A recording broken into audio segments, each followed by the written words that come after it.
کہا تو اللہ تبارک و تعالیٰ پر یقین ہے، کہا اللہ کی کتاب پر یقین ہے، کہا تو کہا اگر اللہ تعالیٰ کی کتاب پر یقین ہے تو یہ زہر کی شیشے ہی سے پی کر کے دکھائے۔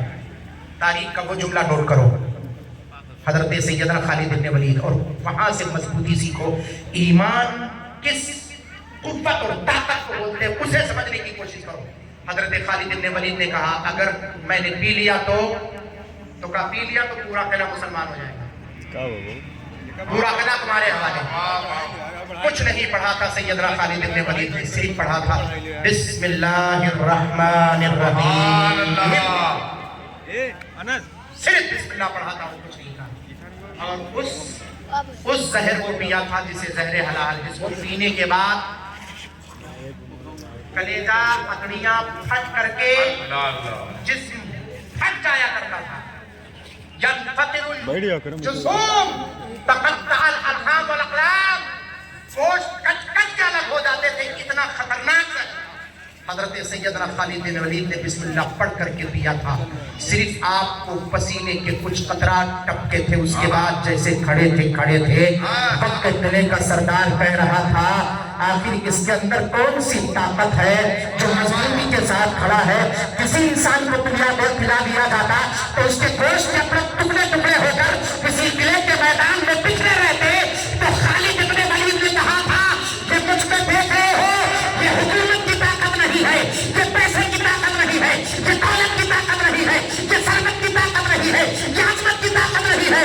اگر طاقت اس دل میں ہے تو کلمہ توحید لا الہ الا اللہ محمد رسول اللہ کی وہ طاقت ہے جسے نسل عید میلاد النبی دارالعلوم قادریہ رضا اسلام فیضان واحدی تیجدی فیضان بلگرام شریف، سبحان اللہ سبحان اللہ۔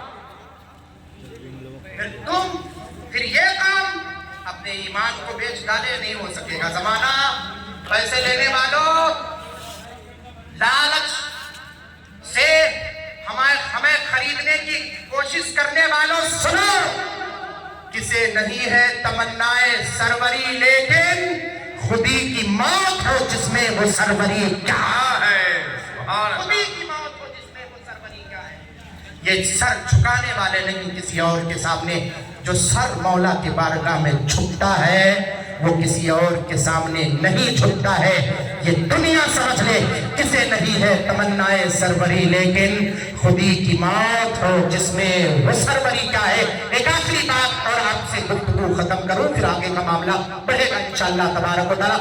آخری بات سیدنا مولا علی کرم اللہ کے کریم کے حوالے سے جو بات میں نے کی تھی، حدیث پاک کسے کہتے ہیں، یہی مفہوم میں نے دیا تھا، حدیث پاک کسے کہتے ہیں، یہ موضوع میں نے لیا تھا۔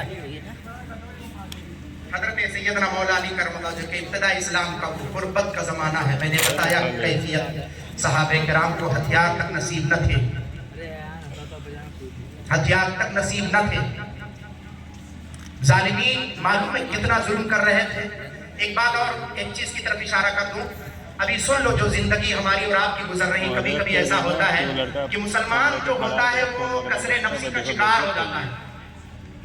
کسر نفسی کا معنی یہ ہے، مفہوم یہ ہے کہ کبھی کبھی آپ سوچتے ہیں جب میں مسلمان ہوں تو میرا مولا ہماری مدد کیوں نہیں فرماتا ہے، ہم کو بلندی کیوں نہیں عطا فرماتا ہے، ہم پر نصرت کیوں نہیں عطا فرماتا ہے، ہمیں فاتح کیوں نہیں فرما رہا۔ یہی کبھی کبھی آپ سوچتے ہوں گے نا، تو کم سے کم اللہ تبارک و تعالیٰ پر یقین اور ایمان رکھنا پیارے مصطفیٰ سے سیکھو۔ پیارے مصطفیٰ کی زندگی دو قسموں میں منقسم ہے، ایک مکی زندگی ہے، ایک مدنی زندگی ہے۔ ابھی ہمارا اس احوال و قبائل اور حالات حاضرہ کی روشنی میں مکی کی زندگی گزار رہے ہیں۔ بے شک سبحان اللہ۔ مکی کی زندگی میں صرف مشکلات ہی مشکلات ہیں، اور اس مشکلات کے دور میں صہیب رومی جیسی شخصیت تڑپ تڑپ کر کے گھسٹ گھسٹ کر کے پیارے مصطفیٰ کی بارگاہ میں آئے، خون کے فوارے جسم سے گرو، یا رسول اللہ آپ کی جھلکی دیکھنے کے خاطر یہ خادم بے قرار ہوتا ہوا نظر آ رہا ہے۔ سبحان امیہ بن خلف جیسے لوگ حضرت سیدنا بلال رضی اللہ تعالیٰ عنہ کے جسم پر لوہے